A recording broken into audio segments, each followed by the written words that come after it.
মই ডক্টৰ সেউজ কুমাৰ সেনাপতি। মই ৱাৰ্ডনেৰ ৰুৰেল পষ্টিঙত আছোঁ, কাকিমিনি PHC। মই কালিৰ পৰা উদালি মডেল হস্পিটেল ক'ভিড ডিউটিত হৈ আছে, এটাচ হৈ আছোঁ। আজি ছেকেণ্ড ডে আছিলে, 1:30ৰ পৰা ডিউটি আছিলে। মই 1:30 বজাত পাইছোঁগৈ। তাৰপিছত প্ৰায় 2টামান বজাত পেচেণ্ট এটা এটেণ্ডেণ্টে কমপ্লেইন কৰিছে, তেওঁৰ পেচেণ্টে মৰ্ণিঙৰ পৰা পেচাব কৰা নাই, চিঞৰি আছে। মই তেখেতক ওচৰৰ এখন বিচনালৈ মাতিলোঁ। তাৰপিছত মোক গ্ল'ভছ পিন্ধি গৈছে, লগতে কেথেড্ৰাল লৈ গৈছোঁ। তাৰপিছত যেতিয়া তেখেতৰ বেডৰ ওচৰ পাওঁ, তেতিয়া পেচেণ্ট অলৰেডি এক্সপায়াৰ হৈছে। তাৰপিছত লগতে এটেণ্ডেণ্টে বহুত উৎপাত কৰিছে, হস্পিটেলৰ চকী মেজ ভাগিছে, হস্পিটেলৰ খিৰিকীৰ গ্লাছ ভাগিছে, ডক্টৰক মাৰিবলৈ খেদি গৈছে। তাৰপিছত আমি যোনে যেনেকৈ পাৰে ৰুমত সোমাই গৈছোঁ।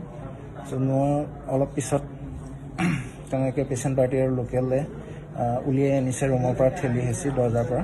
তাৰপিছত মই যেতিয়া ওলাই আহিছোঁ, মাৰপিট কৰিছে মোক বহুত, চৰিয়া দি মাৰিছে, হাতেৰে মাৰিছে, তাৰপিছত লাঠি দি মাৰিছে। তাৰপিছত মোক তেনেকৈ ভিতৰত ৱাৰ্ডতো আনি মাৰিছে আৰু বাহিৰলৈ আনিও মাৰিছে। তাৰপিছত মই যেতিয়া ভিতৰৰ পৰা ওলাই আহোঁতে দেখিছোঁ মোৰ যোনকেইজন বাকী ডক্টৰ নাৰ্ছ আছিলে, সিহঁতৰ ৰুমৰ দৰ্জা ভাগা অলৰেডি। মই তেখেতলোকক তাৰপিছত লগ পোৱা নাই। তাৰপিছত মই যেনে তেনে আহি বাহিৰত মোৰ গাড়ী